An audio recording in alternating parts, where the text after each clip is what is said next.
parents say when you told them, "Hey, I'm gonna go to play pro to Costa Rica"? What was the So, reaction? so I have a very bad relationship with my parents. I don't really talk to them very much, so I actually didn't even tell them I was coming. But my family, like, my friends, they're basically my family. Like I was saying, the girl I used to play outdoor with, Zoe or Nani, Toria, like all my soccer friends, they're my family. And so when I told them that I was coming, they're super excited for me. All of them are, I don't know, they're super, me apoyan, they support me. They just want me to do whatever I'm just going to make me happy. So, they've been in contact with me. They watch the games, they check up. They've always been, it's been a little crazy, but I don't think they were that surprised. I think they know that I'm willing to go out, like I'm willing to go for anything, any opportunity. I think that whenever someone has the opportunity to do something, you should take advantage of it. Like, your life is only once, so why not just go ahead and do it, right? Right. I mean, I think it was an incredible decision because I can see that you really love playing soccer there in Costa Rica. So, how did you feel that process?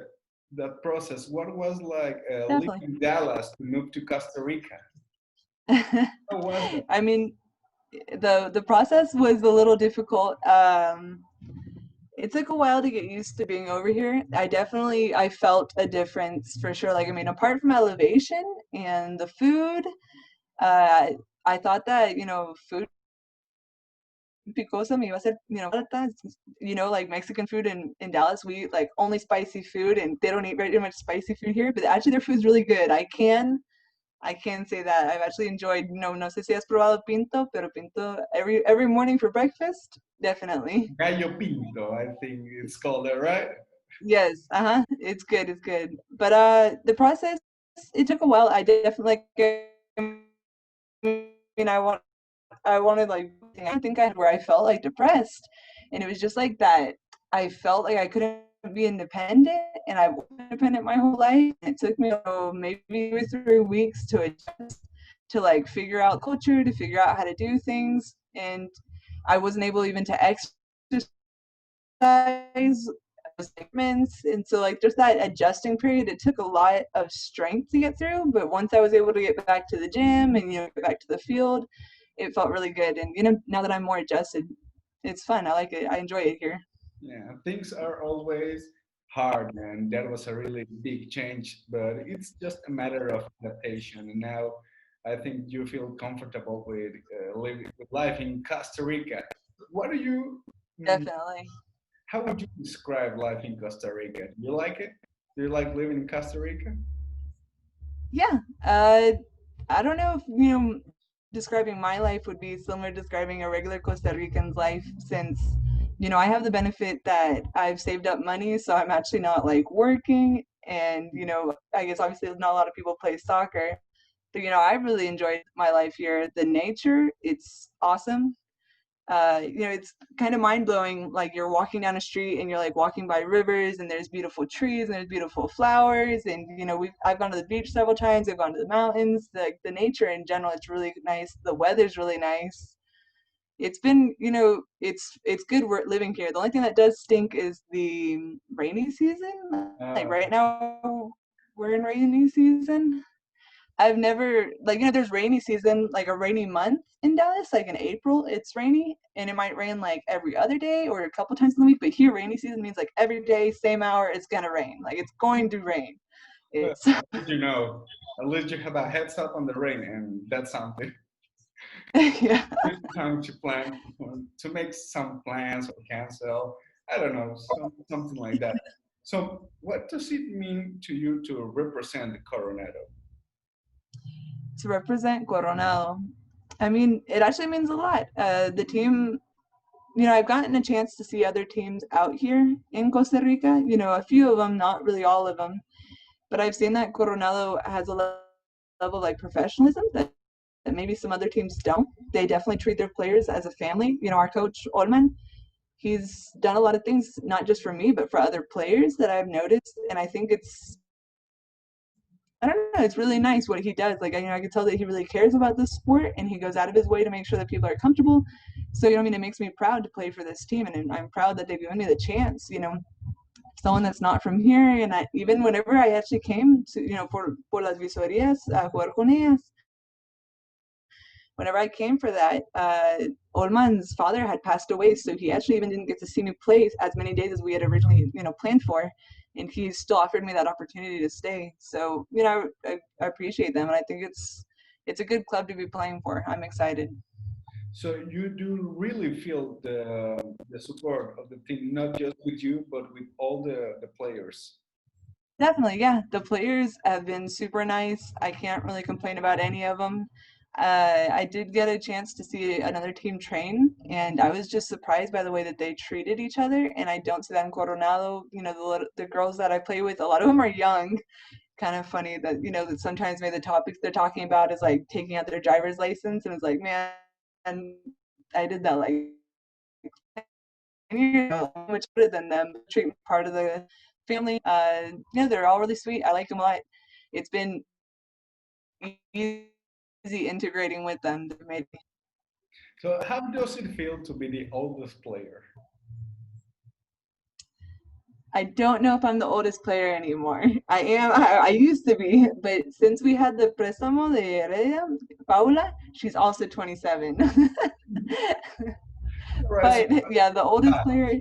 No, I mean, to be the oldest player, it is funny. It's kind of, ironic, I guess, because some of them have more experience than I do playing, even though I'm older than them.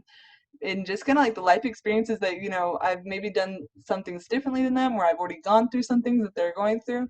So it's interesting, we learn from each other about different things. So, someone who's younger teaches me about soccer, but maybe they're younger and they haven't gone through this or that, and I could teach them about more life experiences.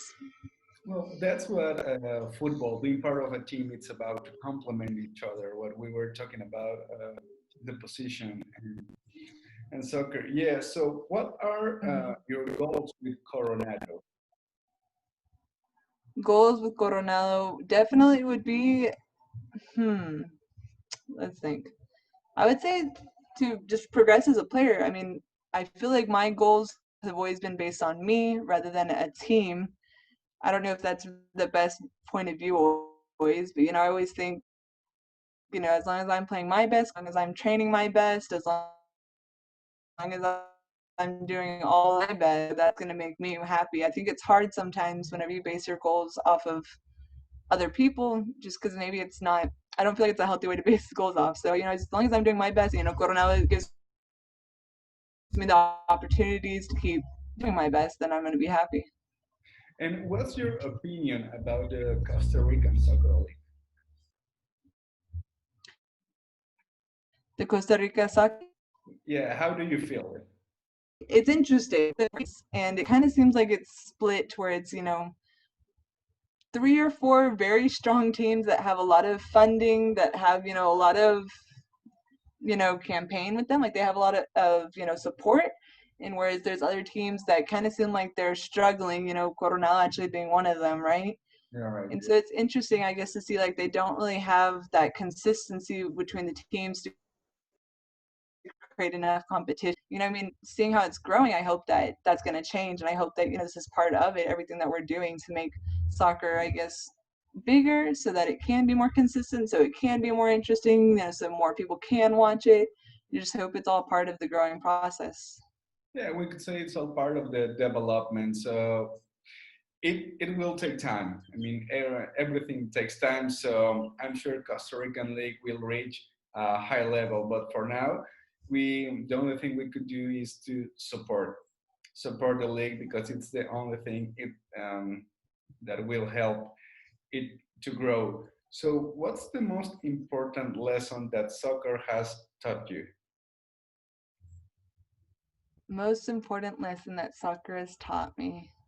That's hard. I mean, it's funny. I've always compared a lot of things in soccer to life. I feel like there's no end to what you can compare what happens in a soccer game to what happens in life. Oh, that's hard. For me personally, I've always been very goal oriented. I've always been very task oriented, and sometimes I don't stop and like enjoy things. Like maybe next time out here, I'm walking on the street and like, oh wow, this is a pretty tree or this is a pretty plant. So I feel like soccer has taught me to enjoy that, to like slow down and enjoy what's going on. It's not just about the goal, but it's happening. Do you have a football idol? So I would say my closest thing to a football idol, or the player that I enjoy watching the most, and I started watching her whenever it was the World Cup that just happened. Rose Lavelle of the U.S. team.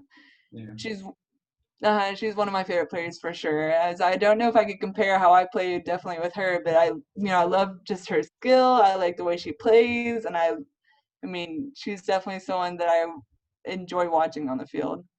She's definitely an awesome player with the Washington Spirit. She demonstrated it, and now she moved to Manchester City. I mean, a big step playing in the English football. So I hope the best for Rose Lavelle. Definitely a good idol for you. Uh, I would say that my American football idol is Hope Solo. Do you know Hope Solo? Of course, yes. For me, she's my favorite American player of all time. Why would you say that? Well, I like to play as a goalkeeper, and as a keeper, I admire a lot of keepers. Okay. Iker Casillas, and there's so far one woman that I admire. I'm a real big fan, and that's Hope Solo. Really, really big fan. I would buy the US shirt for two reasons: Alex Morgan and Hope Solo. Three, probably Rose Lavelle. Probably Rose Lavelle. Yeah. You have to add Keylor Navas to that list. Costa Rica is so proud of Keylor Navas. That is, I don't think I haven't spoken to Tigo que no me mencionan de Keylor, like that's their orgullo. Idol. And Brian Reese, a little bit also. I haven't heard that name yet, so. Keylor, well, the name of Keylor speaks for itself. Wait. Right. So, would you like to play in the NWSL in the future, maybe? If I had the opportunity, of course, I would. I mean, like I've said before, any opportunity that's presented to someone, I think, that's for you to take it. So, I mean, obviously, if I had the opportunity, I would jump on it immediately and do anything possible to make that happen.